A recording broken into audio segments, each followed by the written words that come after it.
The moment the words left my brother's mouth, the entire wedding reception fell silent. 200 guests, all eyes fixed on me, as my brother Jason's drunken laughter echoed through the elegant ballroom. Emily? She's not really a sister, more like the family chauffeur. Always ready to drive anyone, anywhere, do whatever's asked. Reliable old Emily. He raised his champagne glass in mock salute, his new wife Charlotte giggling beside him, her diamond-encrusted wedding band catching the light. I stood frozen, champagne flute clutched so tightly in my hand I thought it might shatter. 20 years of putting my brother first, of sacrificing my own dreams to help him build his, and this was how he saw me, as nothing more than a convenient service provider. The worst part wasn't even the humiliation. It was the sudden, crystal-clear realization that he meant every word. I'd spent my entire adult life believing I was building something meaningful with my family. The painful truth was that I'd been nothing but a stepping stone for my brother's ambitions.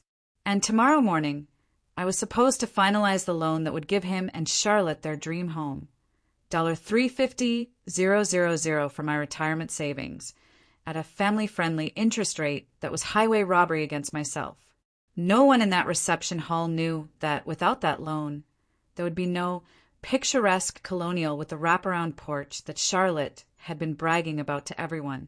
No one knew that I'd put off buying my own modest condo for 5 years to have enough to help them. No one but me knew the bitter irony of Jason's joke.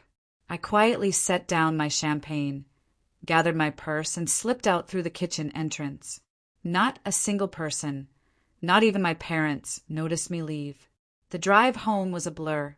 The elegant dress I'd spent too much money on suddenly felt like a costume, something I'd worn while playing a role that had never been appreciated. I kicked off the uncomfortable heels the moment I entered my small apartment, the one with the leak in the bathroom ceiling that I couldn't afford to fix because I'd been saving every penny for my brother's loan. I poured myself a generous glass of wine and sat at my kitchen table, still cluttered with the paperwork for Jason's loan.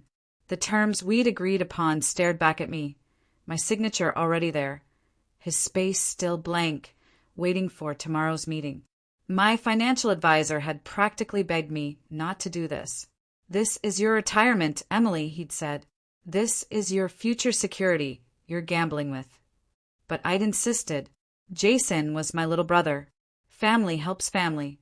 My phone buzzed repeatedly with texts from concerned friends who'd witnessed my brother's speech. I ignored them all.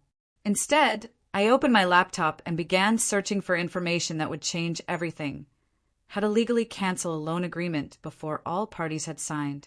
The more I researched, the more determined I became. By midnight, I had a plan. By 1 a.m., I drafted the necessary emails. And by 2 a.m., I'd made peace with the fact that tomorrow would likely end my relationship with my brother forever. But for the first time in 20 years, I was choosing myself. The morning dawned bright and clear, a perfect late spring day. Jason had chosen an 11 a.m. meeting at the bank, so we can all get brunch after.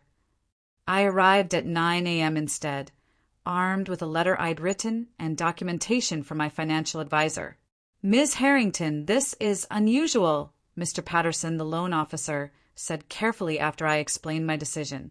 "Your brother and his wife are due here in less than 2 hours, expecting everything to be finalized." "I understand that," I replied, my voice steadier than I'd expected. "But as you can see, not all parties have signed the final agreement.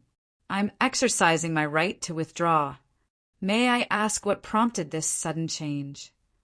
His expression was professional, but I could see the curiosity in his eyes. I thought about explaining, about 2 decades of being taken for granted, about the countless times I'd rearranged my life to accommodate Jason's needs, about last night's public humiliation. Instead, I simply said, "I've realized this arrangement isn't in my best financial interest." By 10:30 it was done. The loan canceled, my retirement savings safely locked away for my brother's entitlement. I asked Mr. Patterson for a private exit, not wanting to run into Jason and Charlotte in the lobby. He kindly obliged, walking me out through a staff entrance. "Whatever happened between you and your brother?" he said quietly as we parted. "I hope you know that financially, you've made the right decision." I nodded, too emotional to speak, and headed straight to my car. I had exactly 25 minutes before Jason and Charlotte would arrive, expecting to collect a check that would no longer exist. My phone rang as I pulled out of the parking lot. Mom. I let it go to voicemail, then Dad, then Jason, then Charlotte's mother of all people. I silenced my phone completely and drove to the one place I knew I could find some peace, the small lakeside park where I'd spent countless hours as a child, dreaming of what my future might hold. Those dreams had never included being called the family chauffeur in front of everyone I knew. I sat on a weathered bench overlooking the water, watching ducks glide peacefully across the surface. My phone, now turned back on, buzzed again. A text from Jason. "Where are you?" "Patterson says the loan's canceled." "This isn't funny, Em. Charlotte is crying. Call me now." I didn't respond. Another text. "Mom and Dad are freaking out. What the hell are you doing?" And then the one that broke my heart and strengthened my resolve in equal measure. "If this is about what I said at the wedding, it was just a joke. Don't be so sensitive. Just a joke. The story of our relationship, wrapped up in 3 dismissive words." 30 minutes later, my parents' car pulled up beside mine. I wasn't surprised. The park had always been our family's special place. What did surprise me was that they'd come alone without Jason.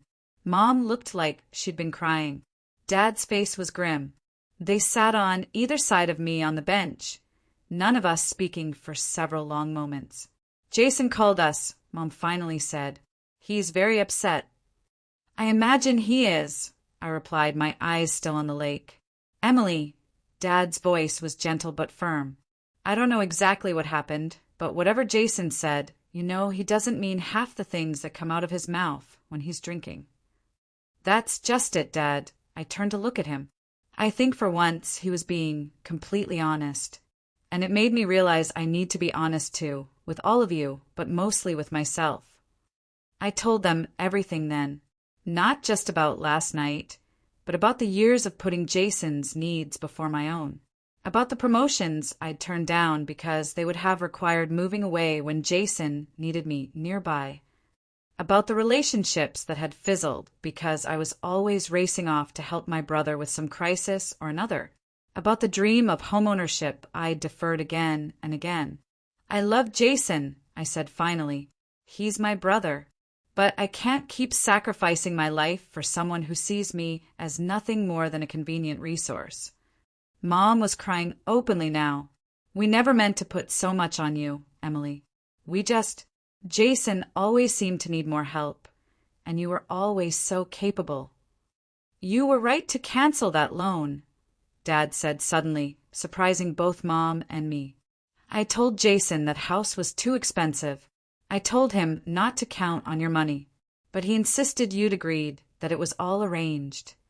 "It was arranged," I admitted, "until last night when I finally saw things clearly." My phone buzzed again, Jason calling for the 12th time. I declined the call and turned to my parents. I need some time away from all of this. From him. Maybe from everyone. "What are you going to do?" Mom asked, worry etched across her face. I took a deep breath. "Remember Aunt Sarah's offer? The one to help me open that bookstore I've always talked about." Dad's eyebrows shot up. "In Colorado? But that's so far away." "I know. That's part of the appeal right now." I managed a small smile. "I've been corresponding with her. The opportunity is still there. A fresh start. But your job here, your friends." Mom began. "We'll understand," I finished for her. "And thanks to canceling Jason's loan, I have enough saved to make this move without financial worry." We sat in silence for a few more minutes, the implications of what I was saying sinking in. Finally, Dad reached over and took my hand. "When would you leave?" he asked quietly. "I've already requested a 3-month leave of absence from work. effective immediately. They approved it this morning. Another decision I'd made in the night's darkness. Another email sent before I could second-guess myself. I thought I'd drive out next week. See if Aunt Sarah's offer is really what I want. Mom wiped her tears and straightened her shoulders, always quick to move into practical mode. Well, if you're driving out, you'll need your car serviced first. And new tires.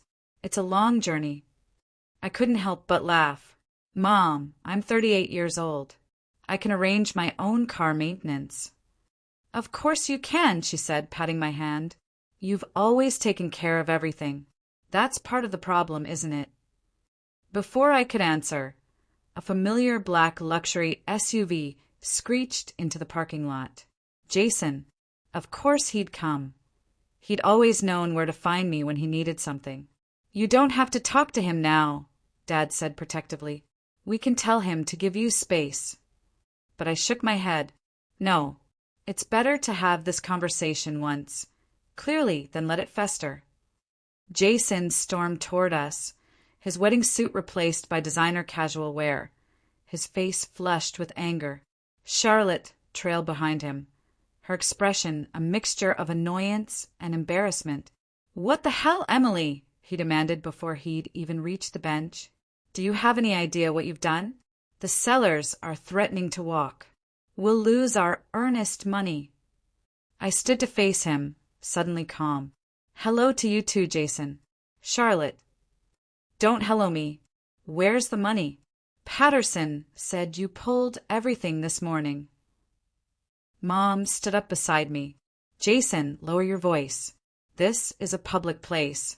He ignored her completely, his attention fixed on me. Is this because of what I said at the wedding? It was a stupid joke. I was drunk. You're really going to ruin our future over one dumb comment. It wasn't just one comment, I said quietly. It was a moment of honesty that made me see things clearly. See what clearly? That you're willing to throw away 20 years of being close over nothing. Over nothing, I repeated, feeling the calm starting to slip. You stood in front of everyone we know and called me the family chauffeur. You reduced our entire relationship to me being useful to you. Charlotte stepped forward, her perfect makeup not quite hiding her reddened eyes. He didn't mean it that way, Emily. You know Jason. He makes stupid jokes when he's nervous. He wasn't nervous, I corrected her. He was celebrating. And in that moment of happiness, his honest view of me came out. Jason ran his hands through his hair in frustration. Fine, I'm a jerk. I said something stupid and insensitive. But is that worth destroying our chance at the home we've dreamed of? The place we want to raise our children?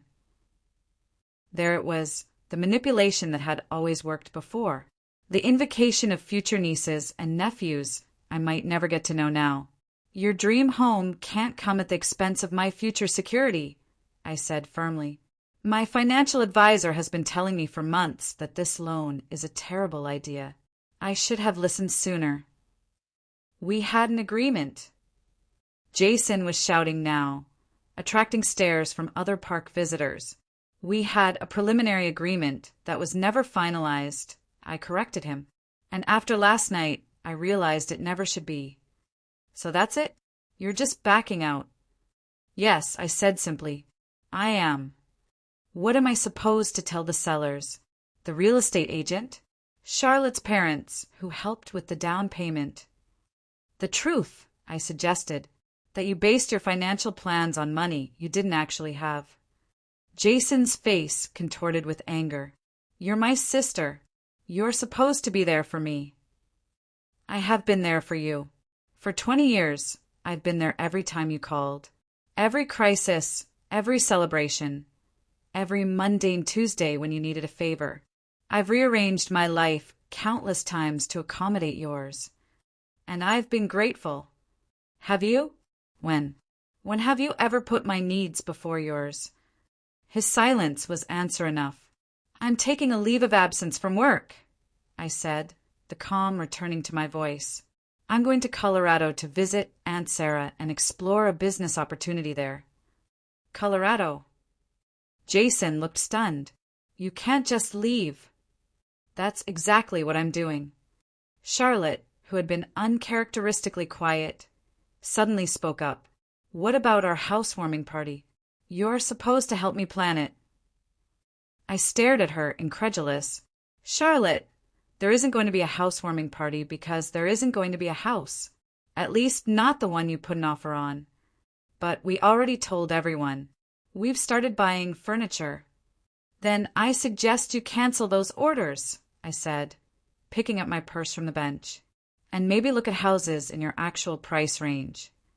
Jason stepped closer, his voice dropping to the cajoling tone he'd used since childhood to get his way.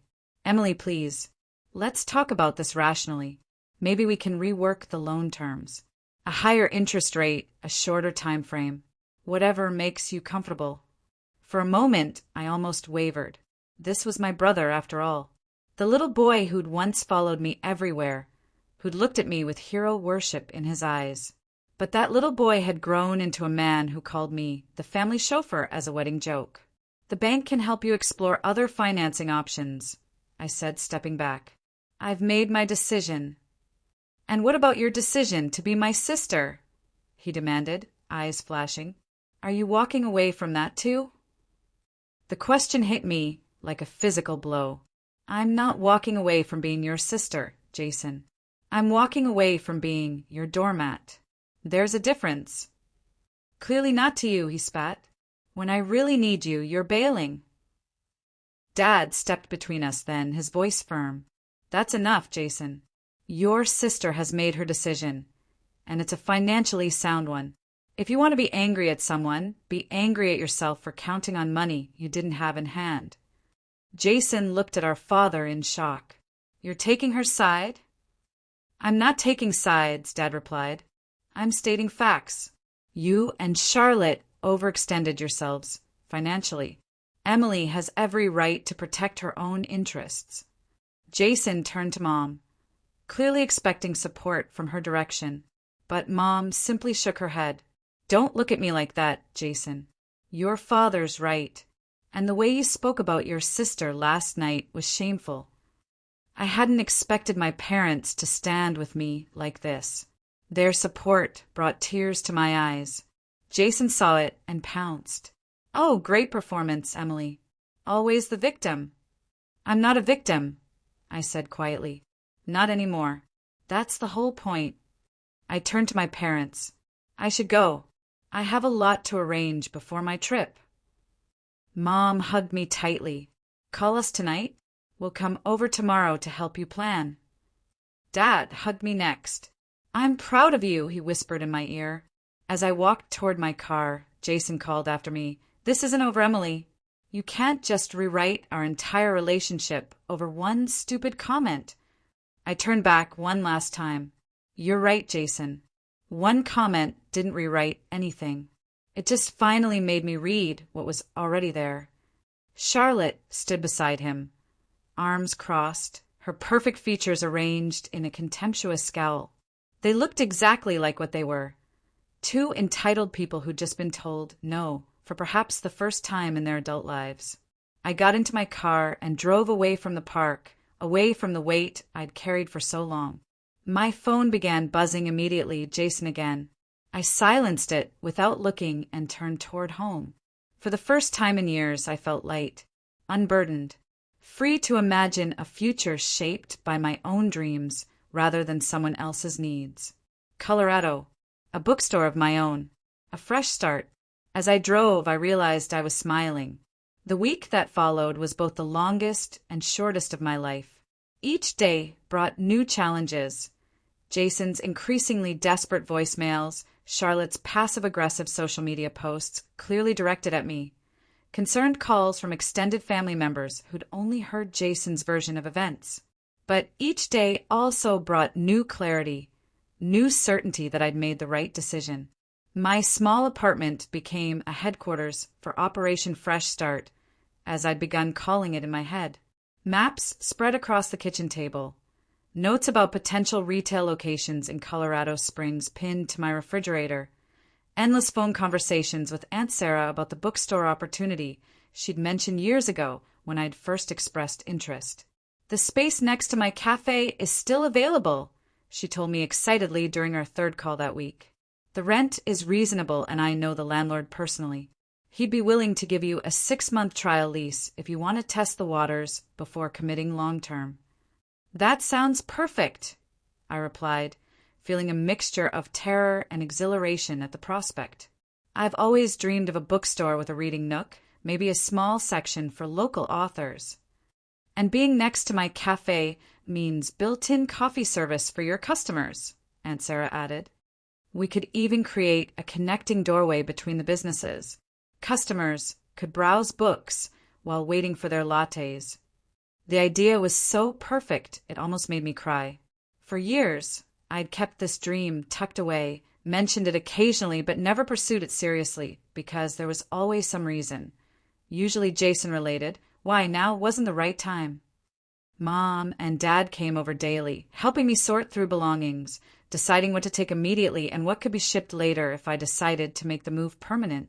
Their support was unwavering, though I could tell they were struggling with the prospect of both their children being at odds.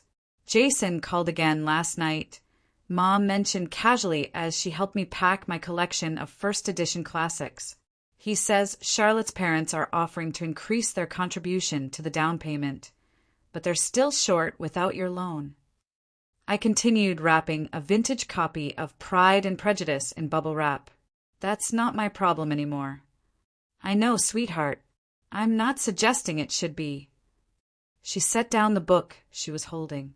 I just thought you should know where things stand. Did he apologize? Actually apologize, not just say he was sorry I was offended. Mom sighed. Not in those words, no. Then nothing has changed. 3 days before my planned departure, the doorbell rang. I was elbow deep in packing materials, sorting through kitchen items. Dad had gone to get more boxes, and Mom was at a doctor's appointment. I hadn't been expecting visitors. I peered through the peephole and froze. Charlotte stood in the hallway alone, looking uncharacteristically subdued in jeans and a simple blouse rather than her usual designer outfits. For a moment, I considered pretending I wasn't home, but the moving boxes visible through my apartment windows made that pretense impossible. Taking a deep breath, I opened the door but didn't invite her in. Charlotte, this is unexpected. She shifted uncomfortably. Can we talk? Please. Against my better judgment, I stepped aside to let her enter. She took in the half-packed apartment with obvious surprise. You're really doing it, she said quietly. You're really moving. Yes. I leave on Monday. Charlotte wandered into my living room, perching uneasily on the edge of my sofa. I remained standing, arms crossed protectively over my chest. Jason doesn't know I'm here, she said after an uncomfortable silence. He'd be furious if he knew. Then why are you here? She twisted her wedding ring nervously. Because I understand what it's like to be taken for granted by the people who are supposed to love you most. That was unexpected. I sat down in the armchair across from her, curious despite myself. My parents, she continued, noticing my interest, have always seen me as an extension of themselves, a project to perfect. Nothing I've ever done has been quite good enough. I didn't know that, I admitted. Charlotte had always seemed so perfectly confident, so sure of her place in the world. No one does. I work very hard to maintain a certain image. She smiled ruefully. It's exhausting. What does this have to do with my brother calling me the family chauffeur at your wedding? Charlotte winced. I'm getting there, I promise. She took a deep breath. When I met Jason, what attracted me most wasn't his looks or his charm, though he has plenty of both. It was how completely he saw me, not as an extension of my parents, not as a project, but as me. Charlotte. Despite everything, I could understand that appeal. Jason had always had a gift for making people feel special when it served his purposes. But lately, she continued, I've started to notice patterns. The way he expects certain things without asking. The way he assumes people, particularly you, will always be there to help him, to bail him out, to make his life easier. I said nothing, waiting for her to continue. The house. She hesitated.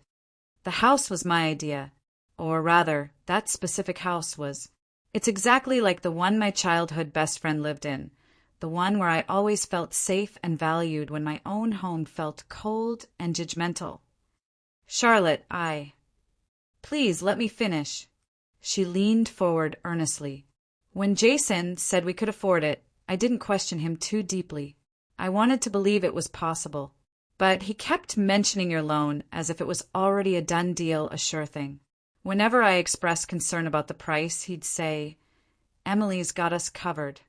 My stomach tightened. He had no right to make that assumption. "No, he didn't," she agreed, surprising me again. "And when you canceled the loan, I was angry at first, devastated about losing the house, but also angry at you for pulling the rug out from under us. But you're not angry now." I asked skeptically. "I'm angry at Jason," she said simply, "for putting us in this position, for taking you for granted all these years, and for not understanding why what he said at the wedding was so hurtful." I studied her face, looking for signs of manipulation or insincerity, but found none. "Why are you telling me this?" "Because I don't want you to leave thinking I agree with how Jason has treated you." She twisted her wedding ring again. "And selfishly, because I'm hoping that someday when he finally understands what he's done, when he's truly ready to apologize, you might be willing to be part of our lives again." "Charlotte, I appreciate you coming here, but—" "I'm not asking you to forgive him now," she interrupted. "He hasn't earned that yet. I'm not even asking you to stay. I can see you've made your decision." She gestured at the moving boxes.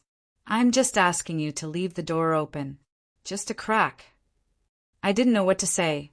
I'd been prepared for accusations, for attempts to manipulate me into changing my mind about the loan. I hadn't expected this vulnerability, this apparent insight. "Does Jason know you feel this way?" I finally asked. "We've been discussing things," she said carefully, "intensely. The house situation has forced some difficult conversations about expectations, entitlement, how we treat others." She met my eyes directly. "I love your brother, Emily, but I won't spend my life with someone who treats people, especially family, as conveniences rather than connections." For the first time since the wedding, I felt a tiny flicker of hope for my brother, not because of anything he'd done, but because the woman he'd married seemed to have more depth and principle than I'd given her credit for. "I can't make any promises," I said finally, "but I appreciate you coming here. It helps somehow." Charlotte nodded, standing to leave. At the door, she paused. "The bookstore in Colorado, Jason mentioned it. It sounds wonderful. You'd be good at it."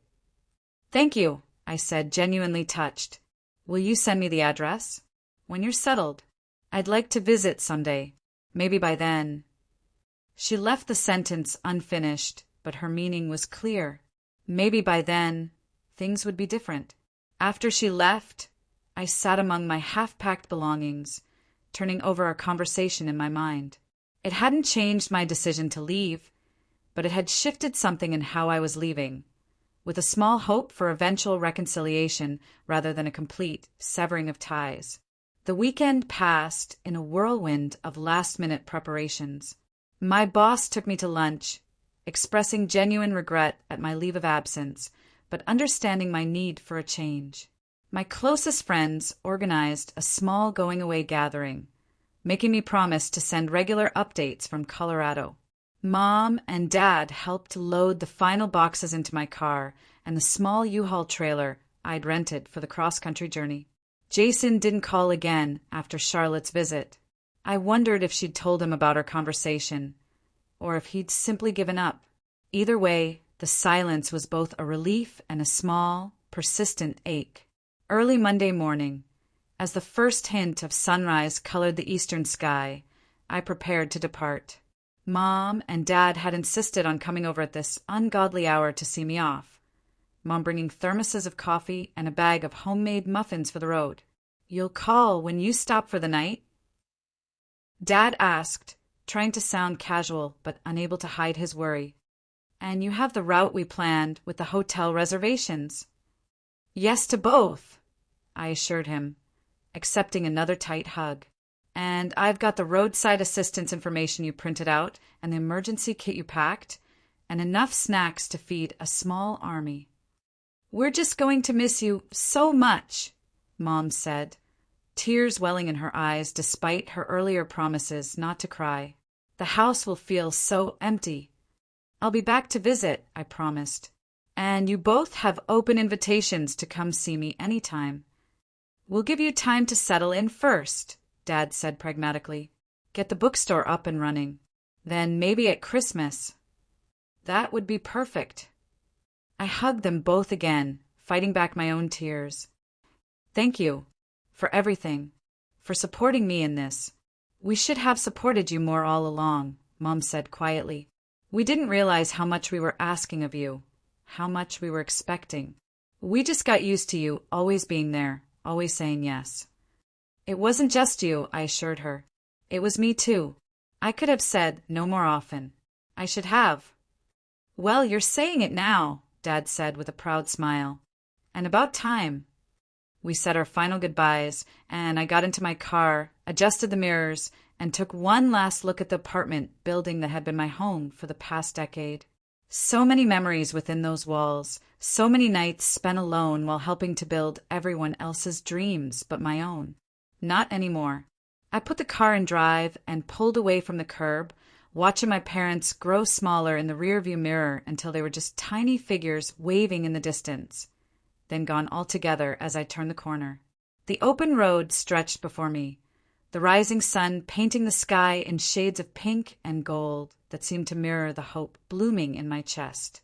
Colorado, a bookstore of my own, a life defined by my choices rather than others' expectations. I was 3 hours into my journey, somewhere in western Pennsylvania, when my phone rang through the car's Bluetooth system. The screen displayed a name I hadn't expected to see, Jason. My heart pounded as I debated whether to answer. After Charlotte's visit, I was curious about what he might say, but still wary of being drawn back into old patterns. In the end, curiosity won out. I pressed the button on my steering wheel to accept the call. "Hello, Jason." A moment of silence, then, "You actually answered." He sounded genuinely surprised. I did. I kept my voice neutral. "What do you need?" Another pause. "I don't need anything. That's not why I'm calling." "Oh." I couldn't help the skepticism in my tone. He seemed to be struggling with words, unusual for my normally glib brother. "Mom said you left this morning. For Colorado." "Yes, I'm on the road now." "So you're really doing it? The bookstore thing?" "Yes, I'm really doing it." The line went quiet again, the only sound the faint background noise of what sounded like his office. Finally, he spoke again. "I've been thinking about what you said at the park, about me never putting your needs before mine." I waited, not willing to make this conversation easier for him. "And I've been thinking about what Charlotte said after she came to see you." So she had told him about her visit. She said some things that were hard to hear, about how I treat people, about how I've treated you specifically. And I prompted when he fell silent again. "And she's right. You're right." His voice cracked slightly. "I have taken you for granted. For years. I've just assumed you'd always be there, always say yes, always put my needs first." I gripped the steering wheel tighter, unexpected emotion welling up in my throat. The chauffeur comment. He continued. "It wasn't just a drunk, stupid joke. It was a drunk, stupid revelation of how I've been seeing you. Not as my sister who has her own life and dreams, but as someone who exists to make my life easier." "Yes," I said quietly. "That's exactly it. I'm sorry, Emily." His voice was raw now, stripped of its usual charm and bravado. "I'm so sorry. Not just for what I said at the wedding, but for all of it. For 2 decades of taking without giving back." I pulled into a rest stop, not trusting myself to continue, driving through the tears, now blurring my vision. "I appreciate you saying that, Jason. I really do. I don't expect you to forgive me right away," he said quickly, "or to change your mind about the loan. That's not why I'm calling. I couldn't let you leave thinking I didn't understand what I'd done wrong, that I didn't care." "What about the house?" I asked, curious despite myself. "We withdrew our offer," he said simply. "After Charlotte and I talked, really talked, we realized we were making the same old mistake. Reaching for something we couldn't afford because we assumed someone would bail us out. You, in this case. That couldn't have been an easy decision." "It wasn't, but it was the right one. We're looking at smaller places now in our actual price range." He gave a short, self-deprecating laugh. "Charlotte says it's time we both grew up and stopped expecting the world to rearrange itself for our convenience." "That's surprisingly insightful." "She's full of surprises lately." The warmth in his voice when he mentioned her name was genuine. "Turns out I married someone who's not afraid to call me on my bullshit. Who would have thought?" Despite everything, I found myself smiling. "I'm glad to hear that, Jason. Really.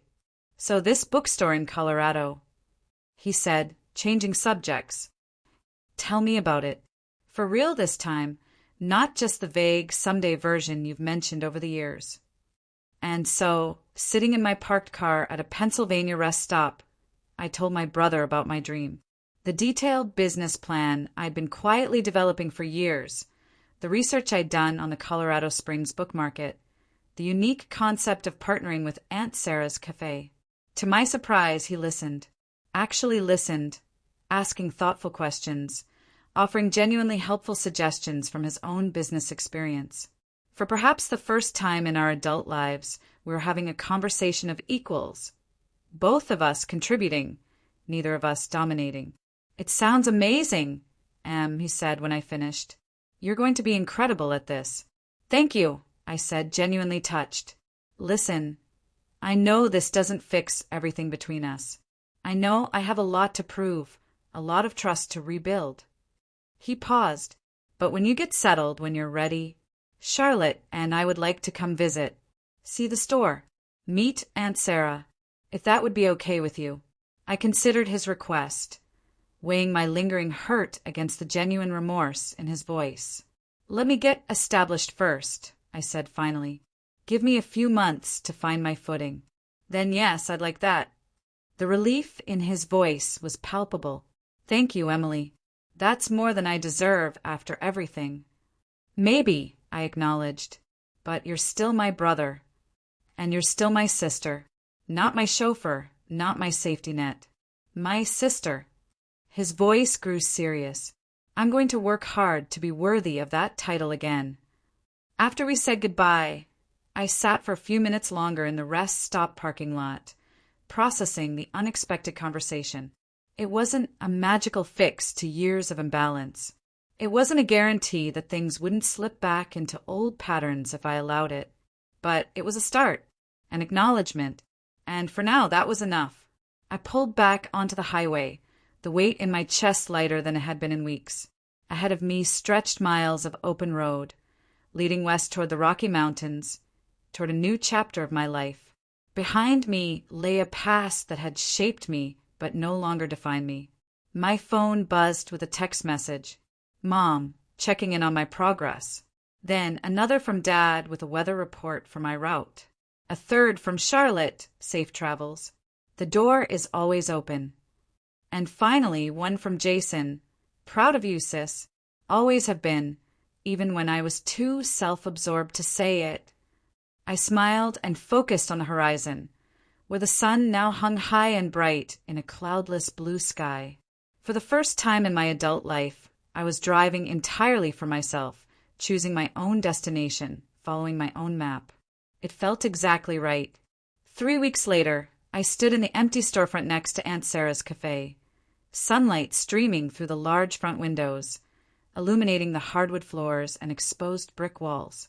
The space was smaller than I'd imagined, but somehow perfect, intimate, welcoming, full of potential. "What do you think?" Aunt Sarah asked, watching my reaction carefully. "Too small." "No," I said, turning slowly to take in every angle. "It's just right." She beamed. "I was hoping you'd say that. I've already spoken to Frank about the connecting doorway between our businesses. He says it's completely doable." I walked to the far wall, placing my hand against the cool brick that separated what would be my bookstore from her thriving cafe. "Are you sure you're ready for the disruption? The construction, the shared customer base." "Are you kidding? I've been hoping you'd take me up on this offer for years." She laughed, the same infectious laugh I remembered from childhood summers spent at her home. "Besides, books and coffee are natural partners. We're going to be amazing together." I smiled, feeling a surge of excitement and a new, unfamiliar sense of confidence. "Yes, I think we are." Over the next 2 months, the empty space transformed. Bookshelves lined the walls. A reading nook with comfortable chairs took shape in one corner, and a children's section with colorful bean bags and low shelves occupied another. The connecting doorway between the bookstore and cafe was completed, framed by matching archways on both sides. I'd named the store New Chapter Books, both for the obvious literary reference and as an acknowledgement of my own fresh start. Local artists had painted the logo on the front window, an open book with pages transforming into birds in flight. The night before the grand opening, I sat alone in the completed store, surrounded by carefully curated inventory and the subtle scent of new books, mixed with the faint aroma of coffee drifting through from Sarah's cafe. My parents had flown in that afternoon to be present for the opening, their pride written plainly on their faces as they'd toured the space. "You've created something beautiful here, Emily," Mom had said, tears in her eyes. "Something that's completely yours." Even more surprisingly, Jason and Charlotte had sent an enormous flower arrangement that now sat on the checkout counter with a card that read simply, "Congratulations on your new chapter. We can't wait to see it in person. Love, J and C." My phone chimed with a text message. "Speaking of my brother." I smiled as I read his message, just checking in. "How are you feeling about tomorrow?"